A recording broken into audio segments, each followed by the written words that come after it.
Hey, what's going on, everybody? Welcome back to the channel. Thanks for stopping by. Definitely appreciate your support as we continue to grow. Thanks for checking us out.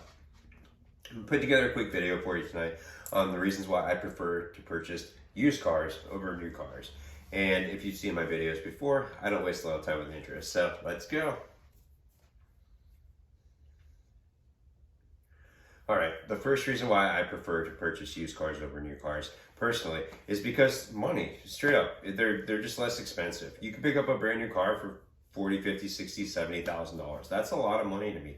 You might be paying $800, $900, $1,000 a month for a car. That to me, once again, is a lot of money.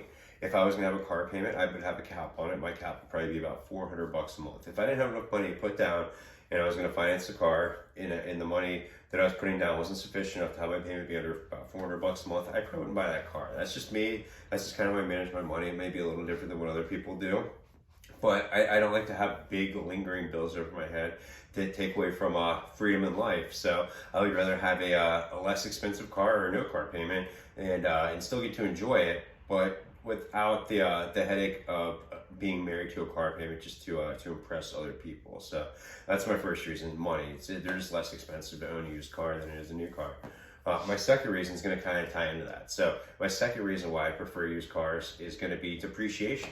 You can pick up a used car, like a C6 Corvette, or like my Audi out there, a C6 Corvette. So C8 Corvette is what, $70,000, $80,000, $90,000, depending upon what trim level you get in it.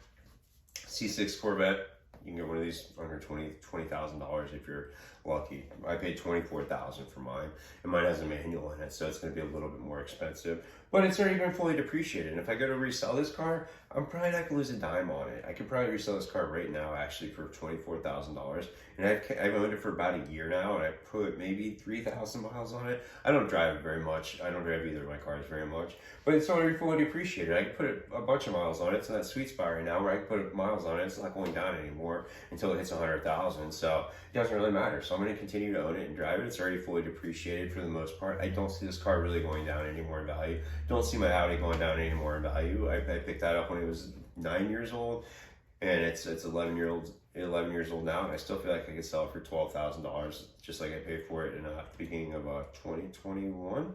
So they've already been hit by depreciation. If I picked up one brand new car on it and it was not depreciated, and let's say I spent $50,000, $60,000 on a brand new car, my payment was $850, $900 a month. It'd be rough. It wouldn't be. It'd be just. I feel like I'd be married to a payment. I feel like it'd be stressful. It's not something I just don't. I don't know. Maybe I'm wrong with that. I just don't ever want to have a payment that's that big. And when you buy used cars, it's going to take me into our next point. You can own more of them. Like I have 2 cars right now, and they're more fun. So if I were to purchase, like I was kind of mentioning, a new M3 or an AMG car or an Audi S7 or an Audi S6 or something along those lines, or maybe a Porsche or something. There's a good chance I'd probably have a payment on it, which is not what I would like right now. And I probably have the one car. And when you only have one car, I don't feel like there's anything wrong with it, but I use my cars for different things. So like my wagon, my Audi station wagon, it's 11 years old. It's a little A3. It's got a DCT. It's really fun to drive. It's like a big go-kart. It's just like a Volkswagen Golf. It's or GTI. It's a really fun car to drive. It's actually probably my favorite deal I've ever owned. It's just, you can throw it into corners. It handles really well. It's really responsive. It's good in the snow. I don't know. I have no complaints about it. And then I have this, and this is how I blow off steam after a long week in the office. I get out on a Friday and I just go shit road gears in my manual Corvette on the highway, and I do maybe go out and do some. I don't like to do stupid stuff. Like I said, I don't speed or anything, but I'll go out and do some pulls. I'll drop my speed down to 30 and then see how quick I can get up to 50, depending upon where I'm at. But I'm not out there to go do real stupid stuff. But you can have a lot of fun with these 2 cars. If I had one nice M3 right now, there's a great chance that I'm probably not going to treat it like I treat my Audi. What I mean by that is I'm not going to park it in certain places and parking lots. Like, I don't want to take this to a lot of places because I worry about shopping carts and stuff like that, even if it's just a quick trip. If I only had one car, it was like an M3 and it was $50,000 right now, depreciating more and more with each day I drive it. Yeah, I'm sure it would be a lot of fun too. Don't get me wrong. But tying back to my previous point, I'm not going to lose any money when I get rid of either one of these cars, and I get to enjoy the heck out of both of them. And they're both really fun and different. Versus having the one car for $40,000 or $50,000, yeah, I probably would enjoy it, but I don't know how long I'd have it. I had that same thing before. I had an Infiniti Q50. It was a twin turbo V6. It was a really fun car. I didn't have it very long, and it was just one of those things. It was fun, but I moved on from it. I didn't lose any money. I picked it up. It was 2 years old when I got it, and I sold it when it was about 3.5 years old. I had it for a while. It was an okay car. It was, I sold it and I actually traded for that little Audi wagon I have out there, and I have never regretted that. So it's my favorite daily, and this is my sidekick and my side chick, I guess you could say. But you can just have more fun. So, and this is going to kind of tie my next point with new cars. I'm not somebody that really likes new car features. So I don't care if I have a screen in my car. I actually prefer my cars not to have any screens in them. I sell software for a living. I'm looking at 3 computer screens about 8 to 10 hours a day. 8 hours on a good day, 10 hours on a normal day.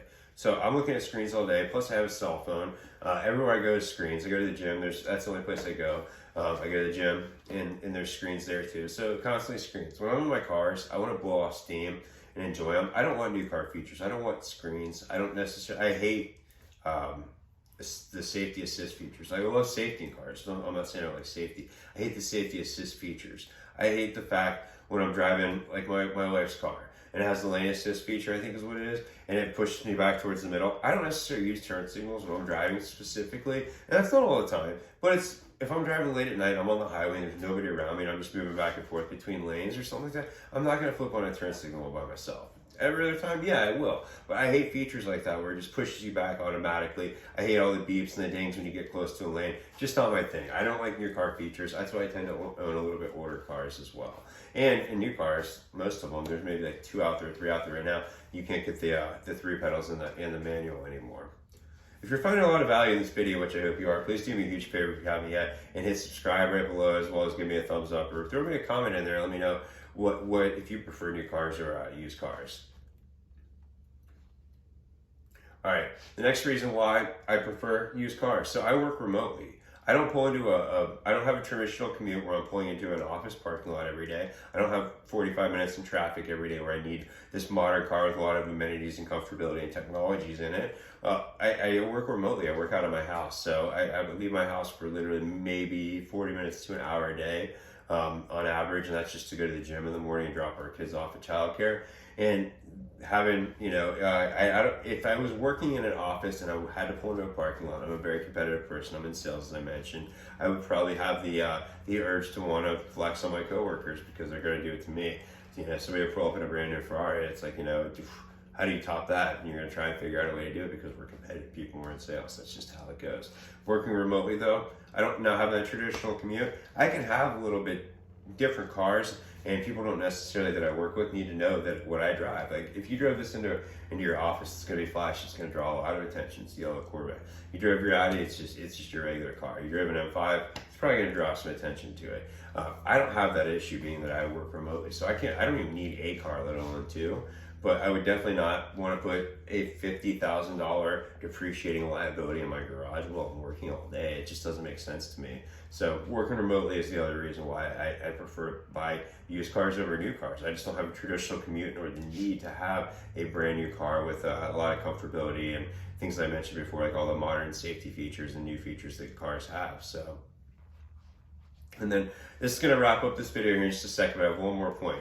And my last point would be the reason why I truly do prefer used cars at this point in society is because I feel like you can pick up cars a couple of years old and they're just built a lot better than they were ever at any other point in time. There's engineering's better, the parts are better, they're assembled better, they're just lasting long. You see a lot of cars with 200,000, 300,000, 400,000 miles. I've seen a couple of million-mile vehicles before, being Land Cruisers and Lexus LX 470 SUVs. I know that those are extremely dependable for longevity and mileage, and they're reliable, and that's the cars are just built to last a lot longer than they were 20, 30, 40 years ago. When I was even younger, I remember some of the cars my parents had. Even my first car, it blew up on me like 2 years, but I didn't really know what I was doing. I probably didn't maintain that car correctly, and I was a kid, so it is what it is. But I definitely appreciate you guys tuning in and watching this video. Thanks so much again.